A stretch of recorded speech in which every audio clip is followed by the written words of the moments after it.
अच्छा, सबसे पहले तो मैं एक जरूर कहूँगा कि यहाँ के लोग खुशकिस्मत हैं कि यहाँ का कोई रोड आपको सूखा हुआ मिल रहा है। दूसरी बात ये है कि पूरी सिंध में बरसातें हुई हैं और मामूल से कहीं ज़्यादा बरसातें हुई हैं। मुख्तलिफ इलाकों में कहीं पे 15 मिलीमीटर पड़ती है, कहीं पे 20 मिलीमीटर पड़ती है। जब ये 35 मिलीमीटर से 40 मिलीमीटर से 50 मिलीमीटर से अगर बरसात बढ़ जाए तो हम कहते हैं बहुत ज़्यादा बरसात हुई है। ये जो बरसातें हुई हैं ये तकरीबन कोई 500 साढ़े 500 मिलीमीटर डिस्ट्रिक्ट होटकी में पड़ी है। नौशेर और फेरोज में वहाँ पे कोई 1750 से भी ऊपर 1800 के करीब वहाँ पे मिलीमीटर जो है वो बरसात पड़ी है। पूरा सिंध डूबा हुआ है। पूरा सिंध अगर आप उसका एरियल व्यू लें तो वो सिर्फ और सिर्फ दरिया का मंजर दे रहा है। तो उस दरिया के मंजर में जहाँ पे अगर किसी शहर से थोड़ा पानी निकल गया है और आपके रास्ते चलने के काबिल हैं तो ये भी बड़ी बात है, क्योंकि हर जगह पे पानी ही पानी है।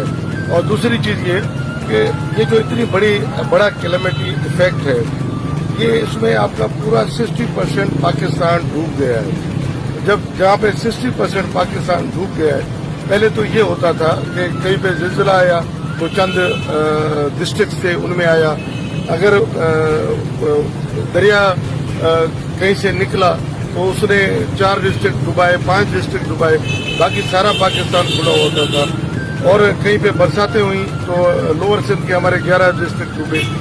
अब तो आपका पूरा सिंध का पूरा जो है सिंध वो सारे का सारा सवाए कराची के वो सारा डूबा हुआ है और पूरा पाकिस्तान 60% डूबा हुआ है। उन हालतों में जो पूरे पाकिस्तान में इतने वसाइल नहीं है, पूरे पाकिस्तान की इतनी बड़ी बुनियाद पे तैयारी नहीं है।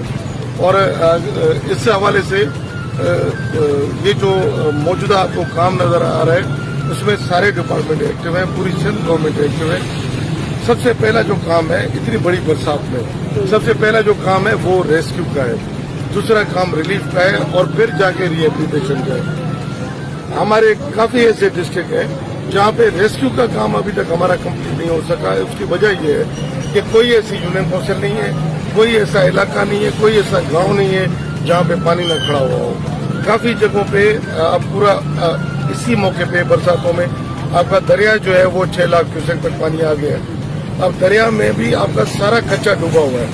पूरे दरिया के किनारे में जितना कच्चा है वो सारे कच्चे के लोग भी डूबे हुए हैं। और उस सूरत हाल में आप ये तस्वर करें या फिर आप ये उम्मीद रखें कि सारा का सारा पाकिस्तान एकदम क्लियर हो जाएगा और सारा का सारा पाकिस्तान एकदम यहाँ पे बेहतर दिखेगा। मैं समझता हूँ कि अब यहाँ पे ये चीज़ नहीं है कि गवर्नमेंट कुछ नहीं कर रही। आप डैर की इंतजामिया को देखें, आप डिस्ट्रिक्ट इंतजामिया को देखें या फिर सिंध को देखें, पूरे पाकिस्तान की गवर्नमेंट के देखें, ये इतनी बड़ी जो कैलेमिटी इफेक्ट है ये आपके पूरे पाकिस्तान के मिल के भी उनके मसाइल हल करने की नहीं है। और ये इतनी बड़ी जो कैलेमिटी इफेक्ट है पूरी दुनिया को यहाँ पे आना पड़ेगा। मैं जितने हमारे चैनल्स हैं, जितने हमारी मीडिया वाले हैं, उन सबसे गुजारिश करूंगा कि आप तनकीद जरूर करें हम पर, लेकिन आप दुनिया को बताएं कि यहाँ पे कितनी बड़ा कैलेमिटी इफेक्ट है और लोग किस मुश्किल हालात में गुजर रहे हैं। और बाहर की सारी दुनिया को यहाँ पे आना चाहिए। सारे मिलकर जब तक इन लोगों को निकालने की कोशिश नहीं करेंगे ये काम आगे नहीं बढ़ सकता।